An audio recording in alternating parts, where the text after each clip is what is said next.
Yo, j'espère que vous allez bien. On se retrouve aujourd'hui pour une nouvelle vidéo sur le voleur arme. Voleur assez présent et de plus en plus populaire euh, ces derniers temps en top légende. Peut-être à votre elo aussi, à bas elo, peut-être qu'on croise plutôt des guerriers quête toujours. Ça m'intéresse, dites-moi dans les commentaires quels sont un peu les archétypes qui sont un peu très répandus dans vos méta. Donc il y a beaucoup de voleurs et il y a également des voleurs armes, hein, donc vraiment en top légende en tout cas. Le deck a un peu de skill à jouer parce qu'il y a quand même le OTK avec Garrote en finisher, donc on n'est pas obligé de gagner seulement avec les armes. Donc on va voir ensemble la liste et on va voir un peu les bons match-up ensemble. Donc pour la liste, la voici. Liste assez classique, donc pour ce qui est des serviteurs, Guild Trader, Viper, 2 serviteurs seulement. Donc l'idée c'est qu'avec Swindle, voilà, il faut vous assurer d'avoir un serviteur dans le deck pour piocher avec Swindle, donc d'être sûr de piocher Guild Trader, Viper. Et voilà. Donc quel est ce deck? Voleur arme, qui repose essentiellement sur l'arme, à 3 de mana. Après vous jouez un poison et gagne plus en durabilité. Donc les poisons, vous en avez combien? Vous en avez 2. Donne à votre héros, après que votre héros attaque, pioche une carte. 4. Les Deadly Poison, plus 2 d'attaque à votre héros. 6. Plus 1 d'attaque à votre héros. Et votre héros est immunisé tant qu'il attaque. Donc ce poison va être très pertinent quand vous êtes dans des match-ups assez aggro, vous avez besoin de trade. Il y a des match-ups en fait où vous allez juste devoir trade un petit peu pour survivre contre les decks aggro comme Unface, comme Druid aggro. Et voilà, l'idée c'est justement de survivre jusqu'à Scabs, donc l'arme c'est un peu comme un outil défensif dans certains match-ups, et quand les match-ups plus lents, ou si vous avez vraiment une grosse arme, ça va être des outils offensifs, et vous allez vous permettre de négliger le board, vraiment de l'ignorer s'il n'y a pas de taunt, notamment grâce à quoi? Grâce à Cloak of Shadow, qui fait que votre héros est invisible pendant un tour, donc camouflé. Et la subtilité, c'est qu'il faut bien évidemment avoir tapé avant de faire le petit camouflage, donc le petit voile. Donc voilà pour les cartes. Maintenant, on va s'intéresser au burst. Donc Sinister Strike inflige 3 points de dégâts au héros adverse, on en joue 2.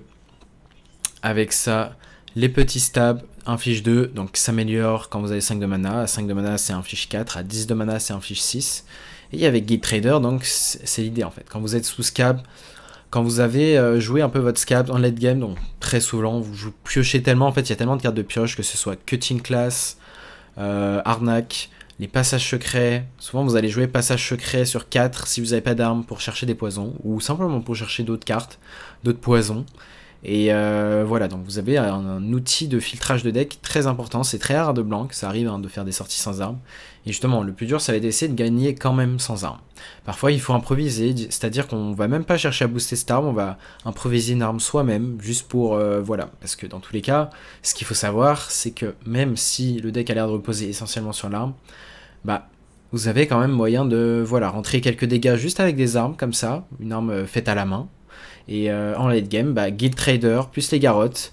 Et si vous faites Guild Trader garrotte, si vous avez une arme équipée avec des poisons qui fait que vous piochez, ben, on va dire que voilà, quand votre deck est vide, bah, vous piochez tous les garrottes et ça fait exactement 24 si vous piochez tous les saignements. Donc voilà pour la liste. On a à peu près analysé tout, donc les cartes de pioche, le burst, de quoi se camoufler à distance. Et on a l'extorsion, voilà, échangeable, qu'on peut utiliser pour gérer des taunts et des decks aggro. Et voilà, les cutlass, ça va être tout le temps équipe également, juste pour les changer au tour 1, ou sinon pour le jouer contre des decks aggro, ça va être très très fort. Donc voilà, pour la liste, Scab l'envisager notamment contre des decks comme Unface, donc des decks très aggro, et voilà. Voilà, on a fait un peu l'analyse de tout le deck, et on va se retrouver ensemble pour une première game. On se retrouve donc pour la première game, on va lancer en top 200 légende, c'est sur serveur Europe. Donc nous voilà contre le DH, un DH, peut-être que c'est un rogue, on va garder le Deadly Poison parce que c'est le meilleur poison à garder. Et voilà, on va espérer avoir une arme. Il y aura toujours la question de est-ce que c'est un vrai DH ou pas. Ce qui est très populaire, c'est les DH Fel. Surtout qu'il n'y a pas la carte de gauche gardée. Ouais, c'est un voleur. D'ailleurs, ça m'intéresse, les stats que vous avez d'affronter les voleurs. Combien de voleurs en moyenne vous allez affronter? C'est-à-dire... Ok. On va envisager de prep, passage secret prochain tour parce qu'on a la dose de poison. Donc ça m'intéresse. Est-ce que vous aussi vous croisez plus de 40% de voleurs, 50%, les stats que vous avez d'affronter voleurs? Ça m'intéresse parce que voilà, on voit que voleur a de quoi être problématique parce qu'il peut tout battre absolument. Il a quelques mauvais match-up, mais c'est des match-up comme 40-45% de win rate. Et c'est contre démonistes, essentiellement. Contre Mage Mozaki, ça a de quoi être dur de temps en temps, mais voilà. Il y a des sorties qui prennent de vitesse même le Mage Mozaki. Voilà, on va rester sur le play. Prep, Secret Passage. Ouh, on a eu l'arme.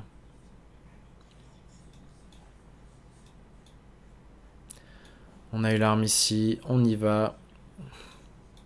Est-ce qu'on commence à taper? Je pense que c'est correct de ne pas taper, mais ça aurait été aussi correct de taper. Pourquoi? Parce qu'on a 2 poisons. Le problème, c'est que là, on peut être ramené à blanc. Et on sait pas, peut-être 3 tours d'affilée, on va pas avoir de pioche. C'est rare, mais ça arrive. Ok. J'ai pas calculé, donc une chose importante à faire, c'est calculer combien coûte théoriquement le gnoll adverse. Et d'ailleurs, en parlant de gnoll, j'ai mis au point une petite version que j'essaye beaucoup. Donc en stream, je l'ai testé récemment.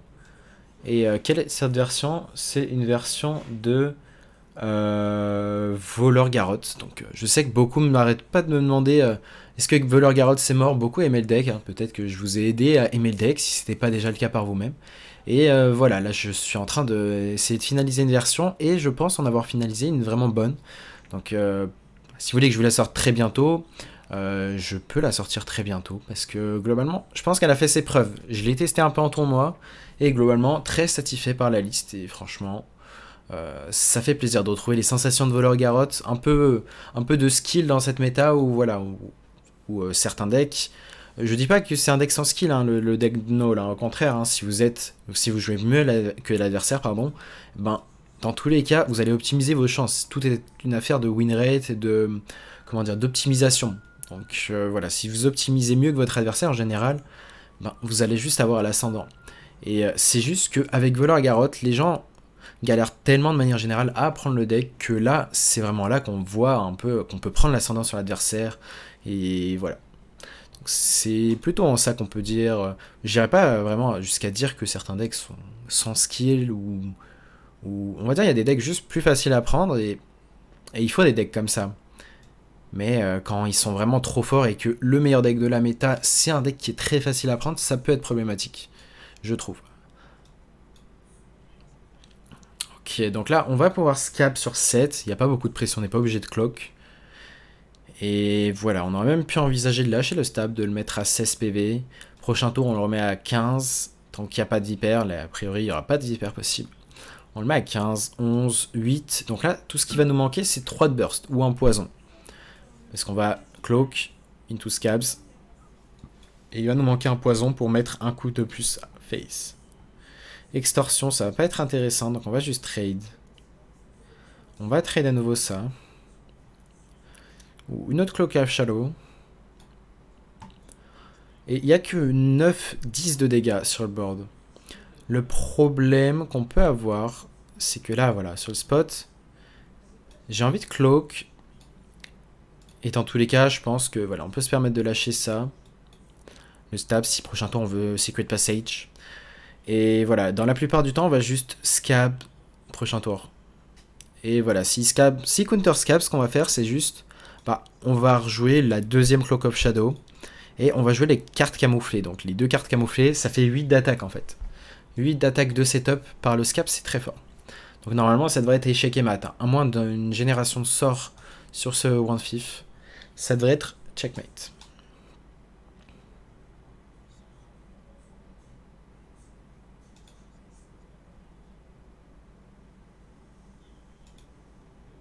Oh, il a eu la vipère.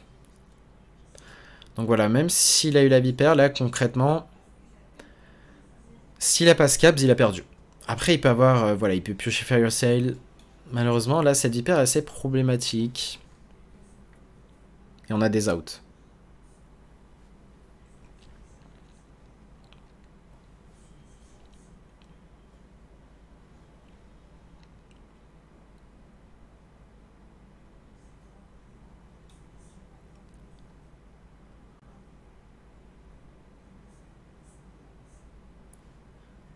Il y aura un moment où on choisit de piocher maintenant parce que voilà, on n'a pas vraiment de grosse synergie. On pourrait être direct cutting class et tenter d'avoir un autre poison. Éventuellement. Et là, il y a 9, 12. Le truc, c'est qu'on peut mourir exactement sur Masque de Cthulhu. Donc, je vais faire le scabs ici. En plus de ça, ça va tuer la vipère, donc c'est pas mal. Comme ça, on force l'adversaire à être réactif. Donc, si counter scab, on reste sur le plan de voilà, jouer nos 4-2. Ça doit être scab, c'est à gauche de la main. Ouais.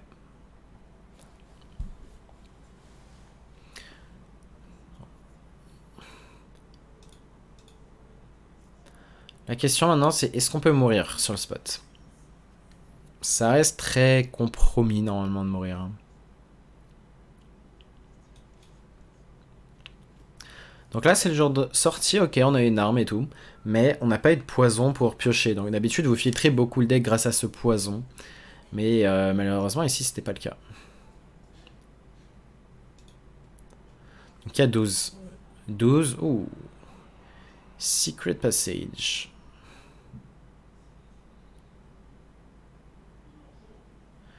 Je pense que ça va être Winning Plate, Secret Passage. Donc il y a 12, ça veut dire que nous, on est à 28. Ça va être dur pour lui de trouver 14 quand même. Enfin, il doit même trouver 16, pardon. Donc parce que ça va être dur pour lui, il y aurait un monde où on envisage de drop ça, mais vu que je sais qu'il a la Fire Sale, il a un moyen de gérer mes camouflages. On va dire que du coup c'est pas trop pertinent. On a eu les 2 garottes. Ici je vais me contenter de jouer les 2 garottes, je pense. Et de trade. Donc si on pioche tous les garottes et stab numéro 2, on a gagné. On a l'étal.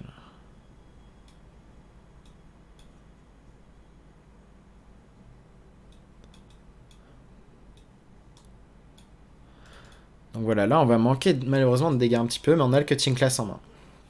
Et on a évidemment la Cloak of Shadow.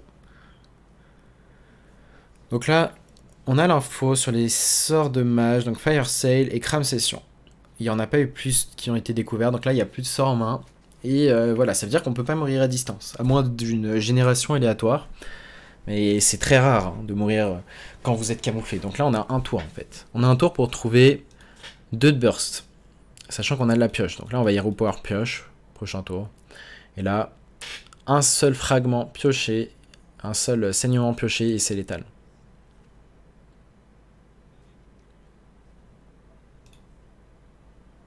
Ok, maintenant l'arme n'est plus un out létal. Les armes sont plus des outs.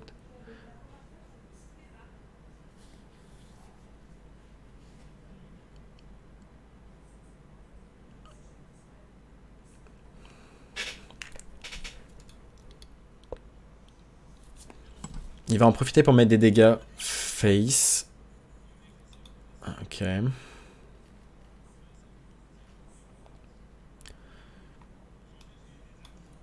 Je pense qu'on va d'abord jouer la cutting class. Ok, enseignement, il est mort. Parfait.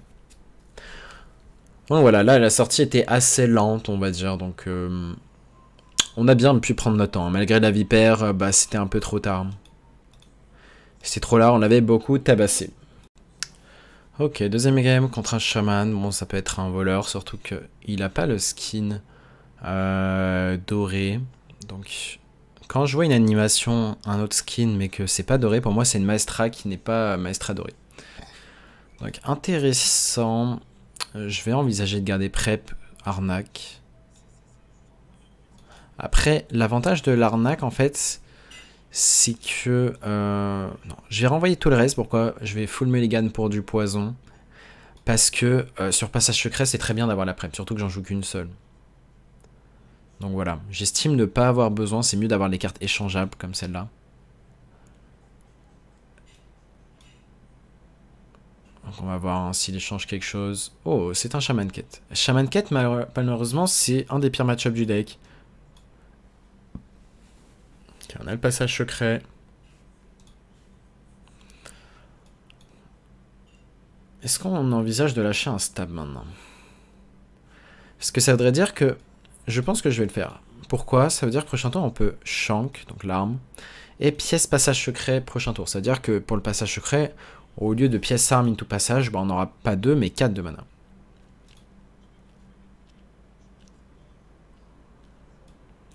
Ouh. On aura peut-être même 5 de mana si on lâche la prep. Ok, il y a du potentiel, hein, même si on voit pas grand-chose. Et il y a tellement de cartes de pioche dans le deck que c'est pertinent d'avoir le plus de mana possible. Le taunt est assez dérangeant, hein, parce qu'on va devoir remettre un coup dedans. C'est très chiant. Ok, donc là, on n'a pas le choix. Hein, il faut choper de la draw.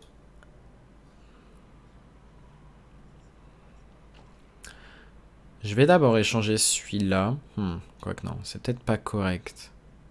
Je vais d'abord faire ça. Parce que le problème d'échanger ça, c'est de le repiocher sur Swindle. Et si vous repiochez une carte qui a été échangée sur l'arnaque, eh ben vous faites arnaquer. Parce que cette carte revient et elle est comptée comme si elle n'était pas piochée de manière naturelle. Ok, donc on va maintenant échanger ça. Ensuite échanger ça. Ensuite jouer ça. Ensuite échanger ça. Parfait. On va devoir tuer le taunt de toute façon. On va devoir tuer ce taunt. On a notre passage secret. Donc là, voilà. Parce qu'on a eu beaucoup de mana, on a pu faire beaucoup de choses. On a pu vraiment optimiser pour arriver à faire un très gros tour de pioche. Donc là, on avait une main vraiment très faible. Et maintenant, on va dire qu'on est très bien en termes de ressources. Ok, étude. Le seul truc qui peut être chiant des fois, c'est la génération du sort à 4 qui invoque des 3-4 qui gèlent ton héros. Ça a de quoi être très dérangeant. Ok, on va refaire un Secret Passage. On recherche les poisons. Donc il faut faire attention au nombre de cartes. Hein. On ne veut pas overdraw. Hein. Donc, on peut d'abord échanger first, évidemment. Ouh, très bon top deck. Je pense qu'on doit tuer ça quand même. Surtout qu'on est insensible. Parfait, on peut faire ça. Et on va piocher maintenant. Si j'ai bien compté, on overdraw pas. Hein, oui, largement. Pourquoi le jouer maintenant plutôt qu'attendre le prochain tour? Si jamais il joue Vipère. On va être sûr d'avoir pioché pour le moins de mana possible. Donc on a un autre poison pour piocher. Et c'est les poisons que tu veux. Hein, contre les decks où tu veux être vraiment rapide.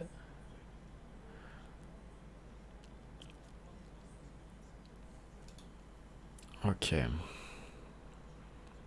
Il va avoir les 2-3 taunts. Il est très haut en PV. Ça veut dire qu'on va devoir garder Stab,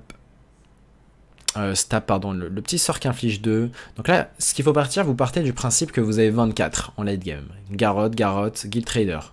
Vous avez 24. Dans tous les cas, on va devoir trade ici. On va d'abord faire ce play. Donc là, il est à 35. Donc quand on sera sous Scabs...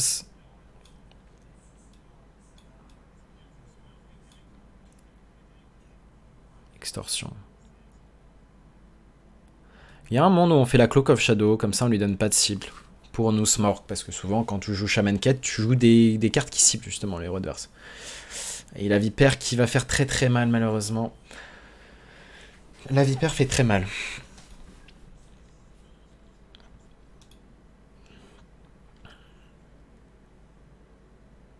On va rechercher Scabs rapidement.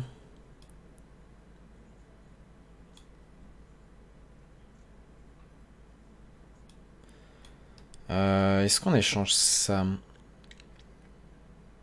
Je crois que oui.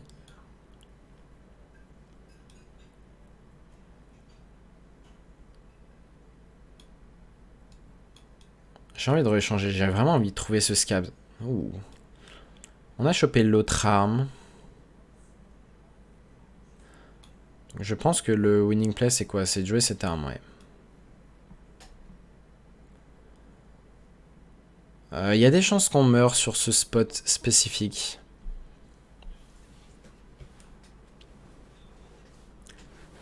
Donc il lui faut beaucoup de dégâts. Il a déjà joué 2 zappers, donc là il lui faut pas que 2 sorts qui infligent 3, hein, il lui en faut plus. Ouh, avec ça, s'il a 2 sorts en plus qui infligent 3, bon il a un sort random, c'est pas sûr. Ouais, il cherche le burst.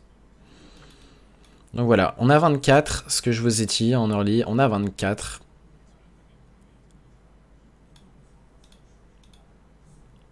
On a encore une Cloak of Shadow.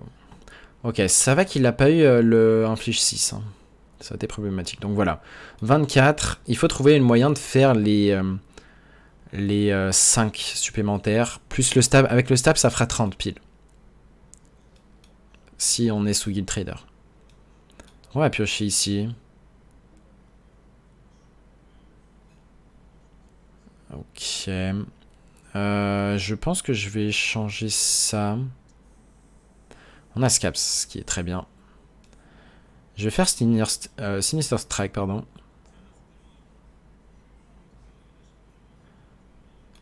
Celui-là, parce que j'ai envie d'avoir un poison pas cher. Okay, c'est un poison pas cher. On va le faire. Donc voilà, là on est déjà proche du létal. C'est-à-dire que là on peut juste Cabs. Et là, il faut espérer qu'il n'ait pas le 6 de dégâts quand même.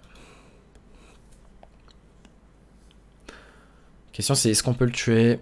C'est pas un 100% le tuer. Hein. Parce qu'on va jouer Guild Trader, 4, 6, 7. On peut échanger 2 fois, mais ça voudrait dire... les tones vont être chiants là. L'idée ça serait de piocher un poison maintenant. On a de grandes chances. Hein. C'est une chance sur 2, enfin 2 chances sur 3. Donc il suffit d'échanger. Il suffit de rééchanger. Ok, on va faire Scabs.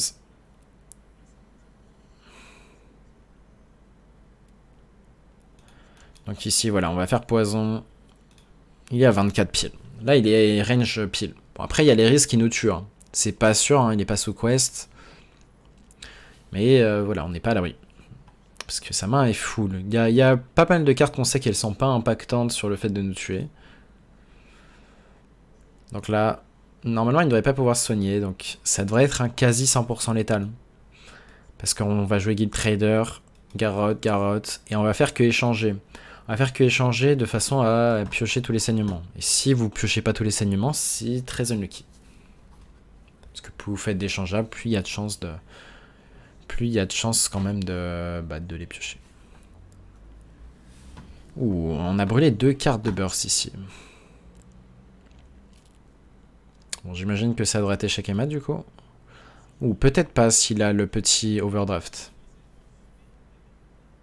Je pense qu'il doit être en train de compter ses dégâts. Ouais, il a peut-être létal. Hein. S'il a créé notre carte de burst.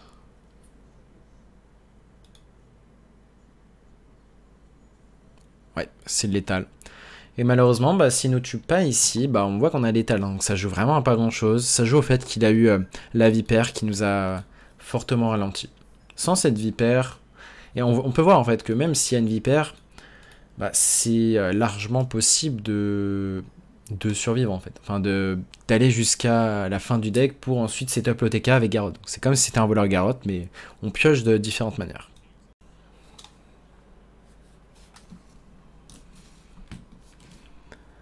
C'est le skin de voleur directement, donc on peut en déduire que ça peut être un voleur arme.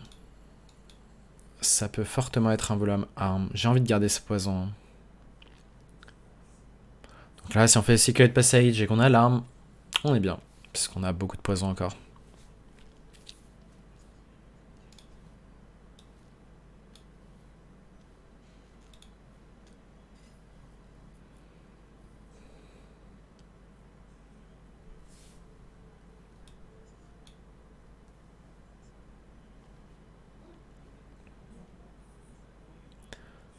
Souvent, on doit attendre le tour 2 hein, avant d'être vraiment informé. L'information, c'est quoi? C'est Dag attaque. Il n'a pas attaqué. Ça peut être un Garrotte. Hein. Ça peut clairement être un Garrotte. Ok.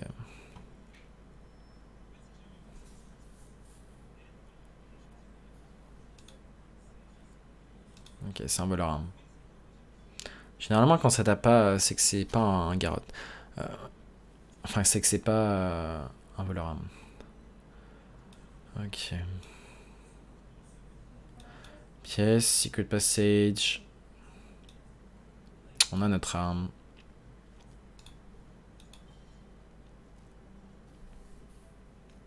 Donc voilà, l'avantage qu'on a par rapport à lui, c'est il a dû équiper une arme manuelle. Ça va arriver hein, de temps en temps, parce que pourquoi? Là, il peut piocher 2, il rentre 6 en fait. 6, c'est voilà, c'est ce que tu veux. Le létal, très souvent, tu le fais au garrot. Donc ça va être une course en fait. Donc c'est pour ça que c'est préférable de...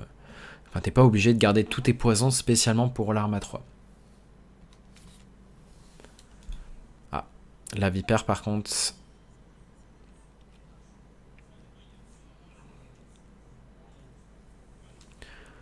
La vipère a de quoi être très problématique.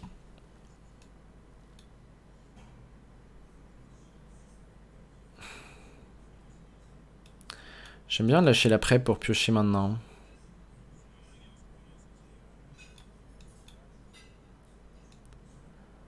Ok, on a un Secret Passage. Malheureusement, bon, il a eu sa vipère.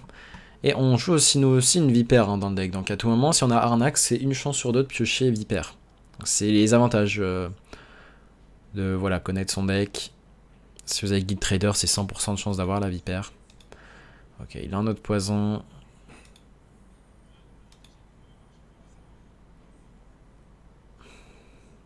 On va push 4.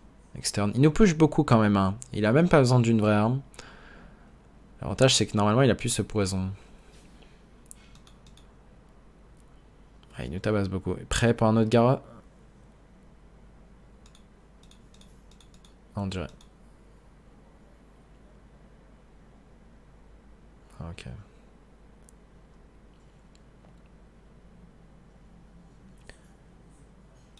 On va Secret Passage. Les chances de piocher une arme étaient assez faibles. Ok, on va échanger first. On a Guild Trader. Donc, en soi, on aurait 100% de chance de piocher. Oups. Bon, ce sont des choses qui arrivent quand vous êtes trop perdu dans vos pensées. Donc, on a mis 4. On a perdu un stack sur cette arme. On peut perdre la game là-dessus. Hein.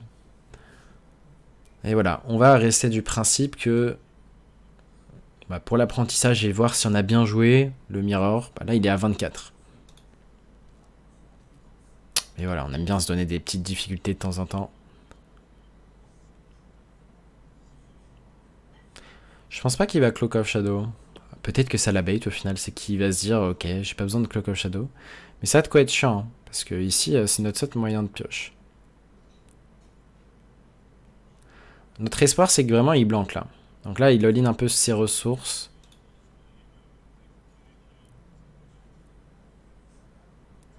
On est très très bas en PV.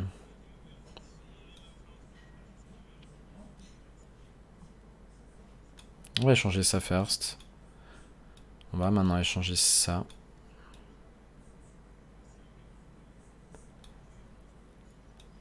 Je vais d'abord jouer le garrot.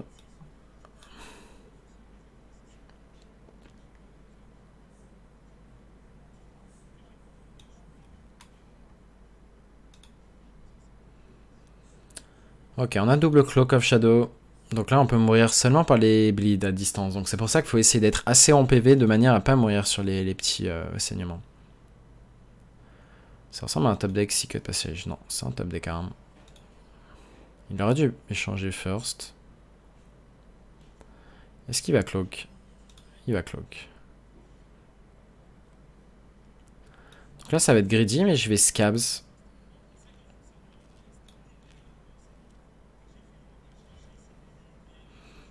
Juste parce que, voilà, si vous avez moyen très souvent dans le mirror d'économiser vos Cloak of Shadow, donc là, il en a déjà utilisé une, vous avez moyen de gagner en fait. Bon, là, je suis un peu bas en PV, mais là, l'idée, c'est que on est close de gagner, hein, parce qu'il manque de ressources. S'il a pas scab, même s'il a scab, on peut Cloak of Shadow. Et on peut rejouer nos 4-2, donc ça revient à 8 de charge. 8, 12, 15, 18, l'arme 20. Là, on voit qu'on manque plus beaucoup de burst en fait. Hein. Un fragment pioché et on aura vite létal. Voilà, vous pouvez vous faire des maths assez rapides. Bon, malheureusement, il va avoir l'armure que j'ai pas compté.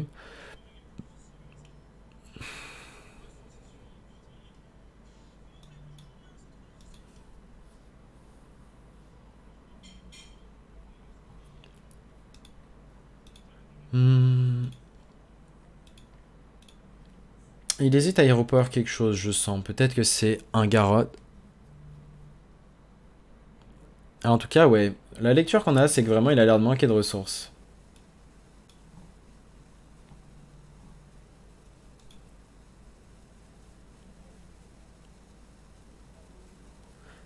Et ça arrive hein, très souvent dans le miroir de voleur armes. Il y en a un des deux qui va être... Okay, pourquoi il a hésité?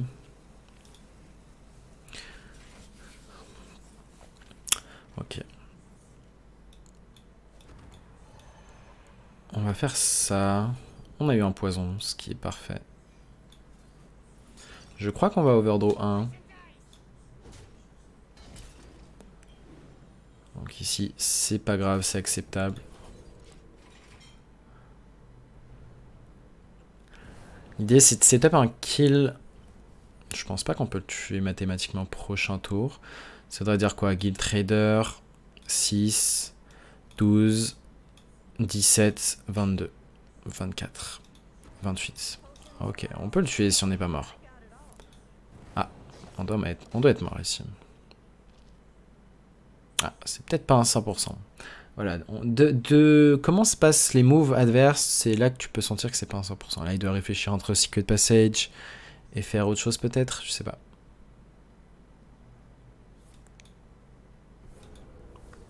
Ok, donc il veut se donner les chances de, s'il a pas létal, de ne pas mourir, et il a bien raison. C'est échec et mat, du coup. Ouais, bon, du coup, les dégâts qu'on a manqués n'ont pas importé. Hein. On s'est vraiment fait tabasser. Il y a eu la vipère en early qui nous a tout de suite stoppé. Du coup, il a l'agression en early très tôt. Et on va dire que ça lui a permis...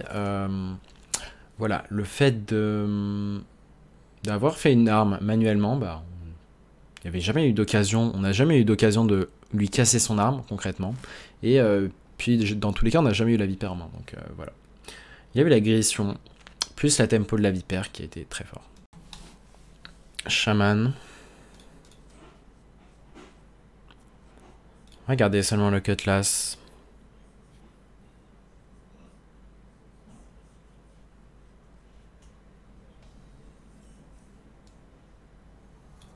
On a l'arme. Et on a un poison. C'est très bien de l'avoir buff parce qu'on peut jouer l'arme et la buffer maintenant. Ok, donc c'est un voleur.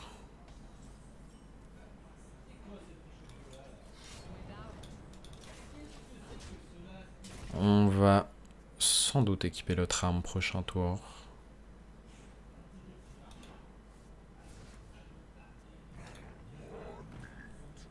Ok, il y a un gnoll. Bien évidemment, s'il y a une vipère et qu'on économise un stack, ici, on sera très déçu. Mais là, on a une sortie décente, hein, même contre un gnoll. Et on va pouvoir tuer, voilà, on est dans un de ces spots où on peut tuer gnoll gratuitement, avec un coup d'arme. Donc là, si globalement on arrive à avoir le poison de pioche, ça veut dire qu'on va pouvoir voilà, tuer ces créatures, accélérer la draw. Ouh.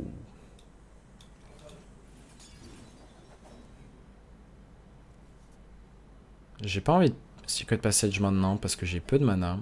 Je vais quand même pas le faire ici. On va trade. Hein.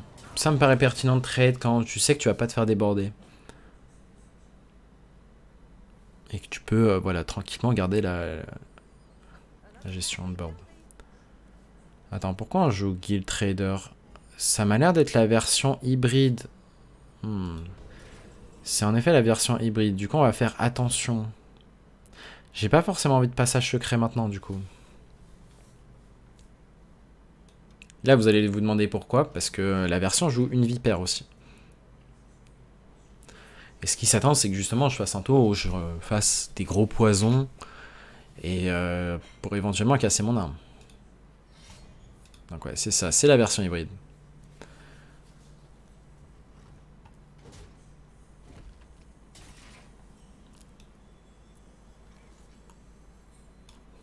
Voilà, on va y aller ici. On peut piocher. Oh, la vipère. Peut-être que je vais faire la même chose que lui et me cacher tranquillement. Parce que dans tous les cas, je l'aurais pas fait ce play si mon adversaire avait pas utilisé de camouflage en fait. Si mon adversaire avait utilisé aucun camouflage, j'aurais jamais fait ce play de me camoufler. Mais vu que j'ai un coup d'avance sur lui parce qu'il l'a utilisé avant moi, c'est pour ça que je vais me camoufler. Donc là, on va voir. S'il met des poisons, je lui casse son arme. Comme ça, ça veut dire qu'on aura plus de value sur nos Secret Passage. Ok, il va Cloak of Shadow. Du coup, ce que je peux envisager, c'est à mon tour de Cloak of Shadow.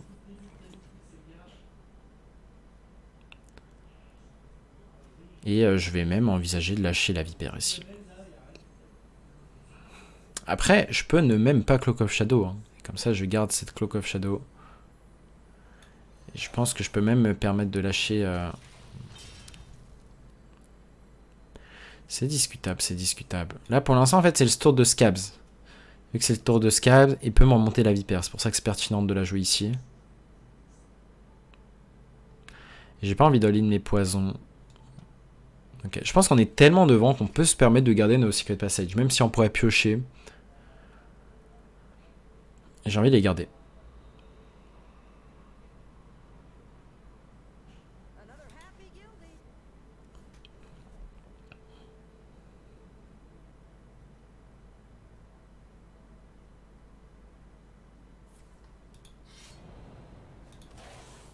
Donc voilà, il a pioché la vipère. Voilà la raison depuis le début de pourquoi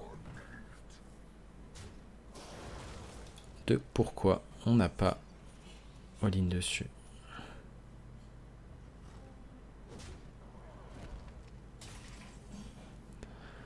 Ok, on a un stab. Je pense qu'on peut se permettre de faire notre petit Secret Passage.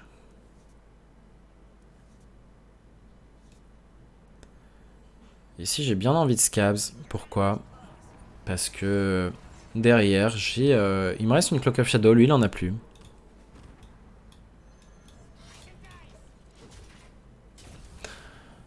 Voilà, on a quand même bien la pression sur lui.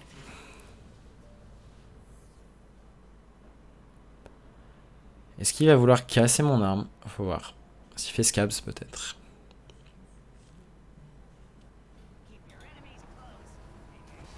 Je pense qu'il va Hero Power casser mon arme.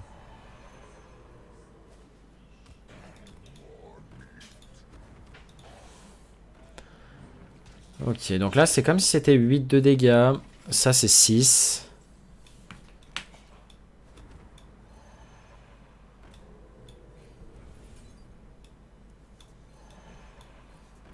Et vu qu'il n'y a pas la d'aléatoire, en fait, dans le mirror, bah, je sais que j'ai 8. Prochain tour, j'ai 14, 16, parce qu'on gagne les 2 d'attaque vu qu'on passe à 10 de mana, et 20, j'ai pile létal de la main. Donc là, je sais que c'est échec et mat, en fait. Et c'est l'avantage, en fait, d'avoir des match-up où vraiment c'est des mathématiques.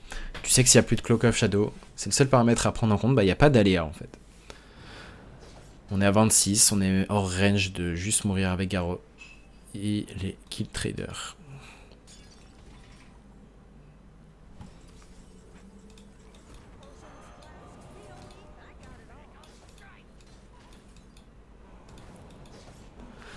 Ok.